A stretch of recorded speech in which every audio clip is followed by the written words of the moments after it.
Good morning, or depending on when you're watching this, good afternoon, good evening, or good night. My name's Ross, and as always told out of Voice of Radio. So today, I am here to tell you that, it turns out Centrescorch VMAX is really, really good, ladies and gentlemen. Really, really good. Now, shout out to the lovely Code64X over on Twitter, who has hooked me up with 2 winning deck lists, bearing in mind tournaments have just started again over in Japan. So there really have not been that many. When I can show you 2 winning deck lists with Centrescorch VMAX, that should tell you what you need to know about Centrescorch being awesome.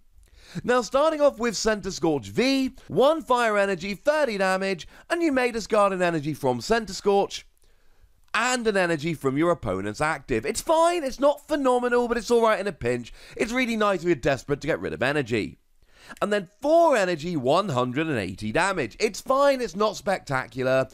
Both the lists we're playing go heavy on the VMAX, and the reason is the VMAX is really good. It's the reason you play it. Now, in terms of the VMAX here, what we see is 1 attack, 2 colorless energy, 40 damage, plus 40 more for each fire energy attached to this Pokemon, and after you attack, you may attach a fire energy from your discard pile to Centrescorch VMAX. Oh, look.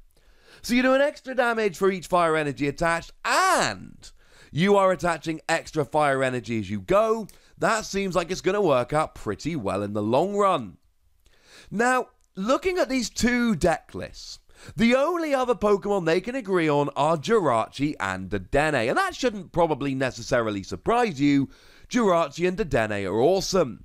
Jirachi is the one that sits in the active, and when you are in the active, you can look at the top 5 cards of your deck, find a trainer card, put it in your hand, Jirachi goes to sleep, and then you obviously play a skateboard so that you can retreat for free, even if you're asleep. Job's a good un. Dedenne makes you discard your hand, but then you draw a new hand of 6 cards.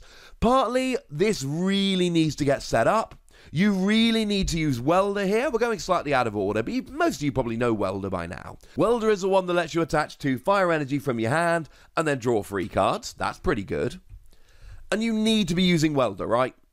So you need stuff like Jirachi and Dedenne so that you can make sure that you are drawing that Welder without having to use another supporter, because what you really do is you pile energy on Centrescorch. I mean, let's say you attach for turn and use a Welder. Well, now you've got free energy on there. You're doing 160 damage.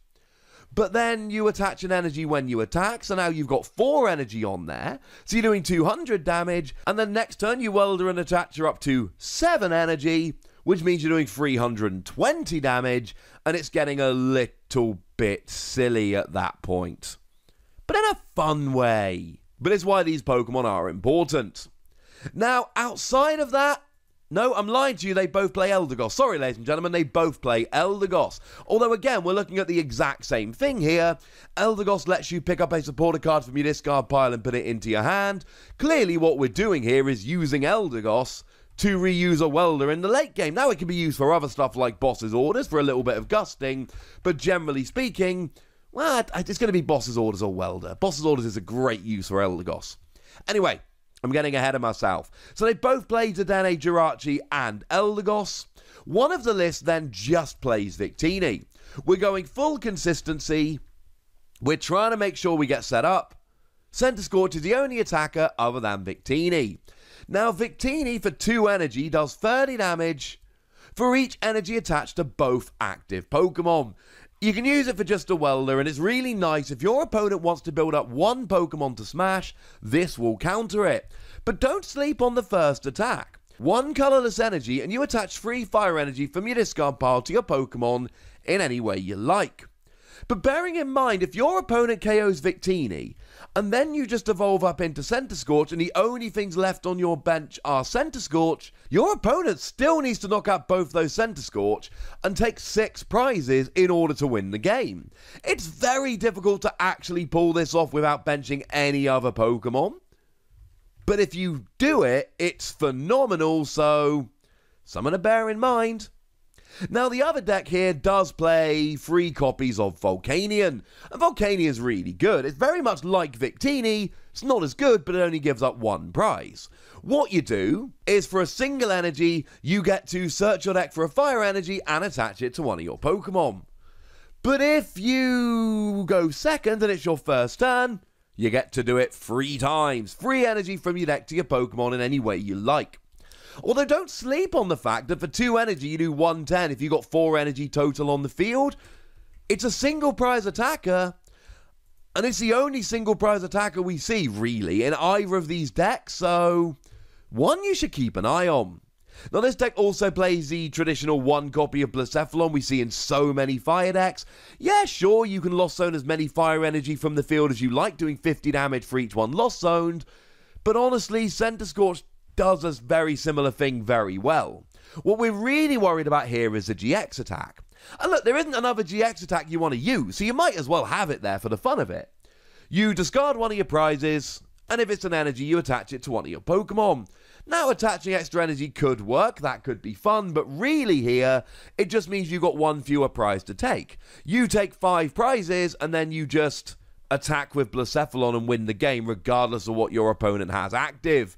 It's a really, really nice Pokemon that you should all be considering in these fire decks, I think is fair to say. But the main point of the deck is that we're playing a bunch of Centiskorch and a bunch of consistency Pokemon. There are a couple of other decks that find their way in, but generally speaking, we're going consistency. Now, in terms of energy, obviously you're just playing basic fire. There's too many good things you can do with basic fire.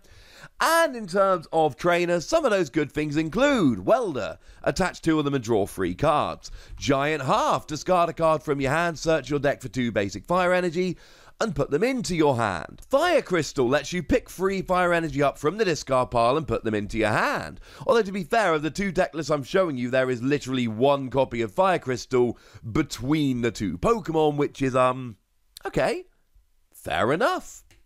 It is worth pointing out neither of these decks play Heat Factory Prism Star. They just play Giant Half. I would always be tempted to play a Heat Factory Prism Star. You discard a fire energy from your hand, draw 3 cards. It's something I consider. Now, obviously, both decks play Boss's Orders because it lets you drag one of your opponent's bench Pokemon into the active. That's pretty ridiculously awesome. And both decks do play Professor's Research here, because you discard your hand, draw 7 cards. Yes, obviously, most of the time we'd rather be playing Welder, but sometimes you don't have Welder and sometimes you need too much to get rolling. That's where Professor's Research comes in. One of the decks plays a couple copies of Mallow and Lana, lets you switch and heal 120 damage. Really nice given that you got a free prize Pokemon with huge HP. One of the decks plays Pokegear to make it more likely that you're going to draw into your supporter card of choice, though not both of them do, the other one doesn't. In terms of Pokemon search, both decks agree here. We are playing Quick Ball to find our basics, discard a card from your hand, search for any basic, and Pokemon Communication to swap a Pokemon in our hand for a Pokemon in our deck.